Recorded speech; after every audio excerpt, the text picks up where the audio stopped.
You might be mitigating wrong in Savage and not even know it. Hi, my name is Felt, and welcome back to Final Fantasy XIV. Today we're going to be talking about tank mitts in Savage.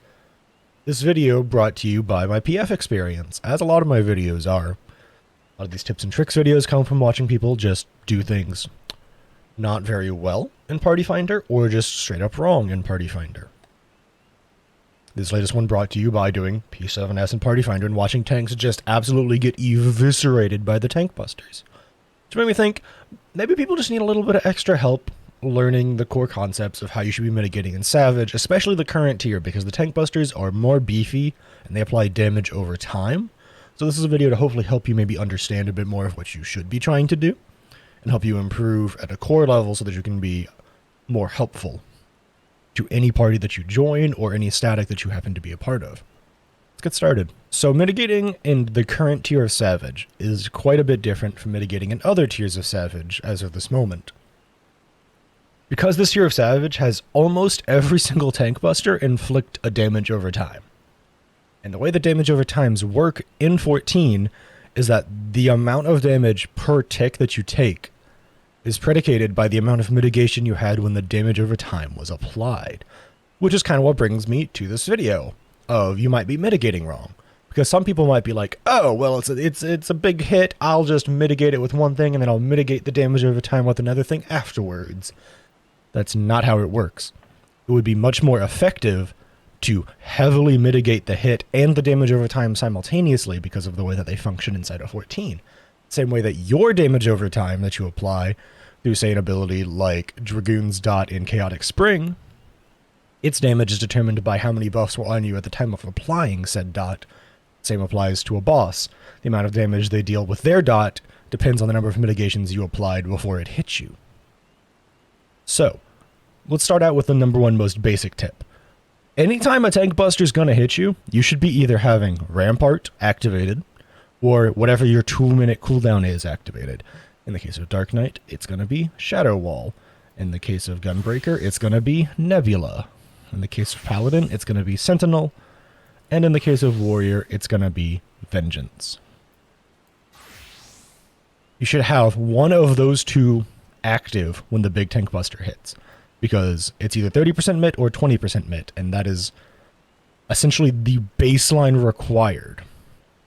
Now, I highly recommend, and by highly recommend, I'm telling you, do this, double mitting every one of these dot-based tank busters. All tanks have those long cooldowns, but they also have individual shorter cooldowns on top of that. Ready for watch me swap through tanks again as I talk about them? I've talked about this all in other videos, but I'm just going to re-go over them very quickly inside of this one. Dark Knight's Oblation, short cooldown, 10% extra mit. Gunbreaker, Heart of Corundum, short cooldown, it's the number isn't actually 20%, I think it's about 17 to 18% extra mit, plus a heal on the back end. Paladin, Holy Sheltron, reduces damage by an extra 15%, gives you a heal over time, and blocks, which is even more mitigation. And Warrior has Bloodwetting, which is big old chunk of mitigation, a shield on top of that, and healing based on weapon skills delivered to boss afterwards.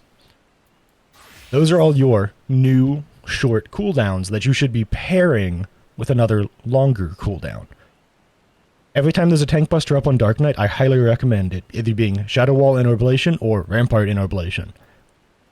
You could also use Dark Mind plus Oblation, but you need to know the damage type of the tank buster to do that. If you don't know for sure that it is a magic-based tank buster, Dark Mind might not be doing anything for you. It's kind of a rough thing to have to deal with on Dark Knight, but that is important, and I am bringing attention to it. Now, you might be like, well, but what about TBN? Why are you not just using it off cooldown on tank busters? If you have to ask what about TBN, you're not using TBN right. And spoiler alert, you don't actually have to use TBN on time for a lot of these tank busters. TBN doesn't mitigate damage in terms of true mitigation, it mitigates it by giving you a health shield. If you're having a dot tick for a certain amount of time on you, TBN doesn't really care about when it's applied as long as it gets to break.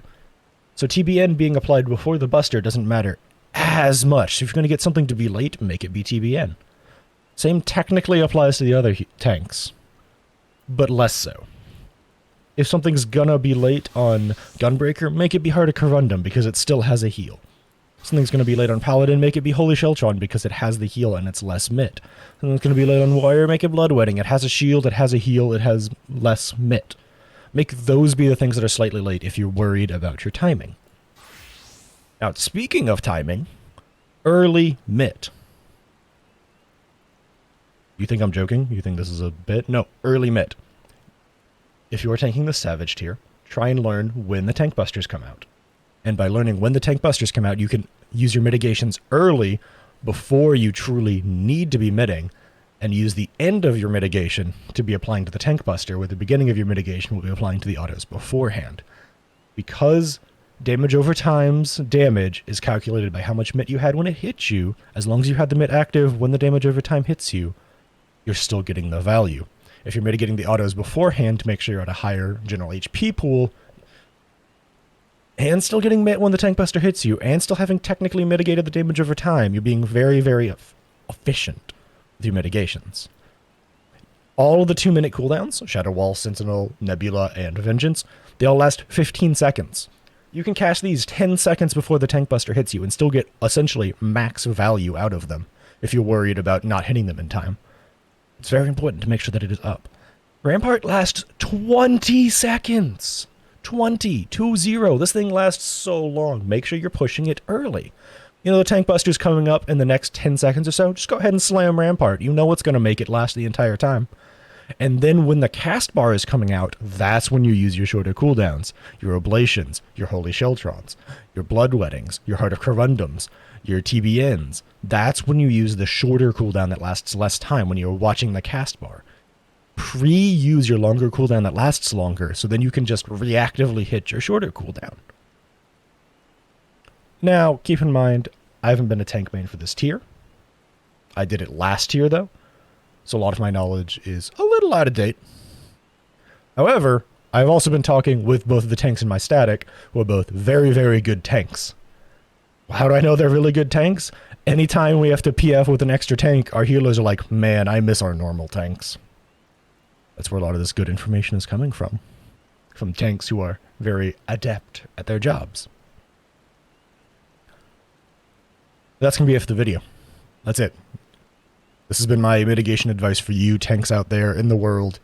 Please listen. Please take some of it to heart. Please like, comment, and subscribe if you liked the video. Comment if you think oh, you're so wrong about thing. Dislike it if you hate the video.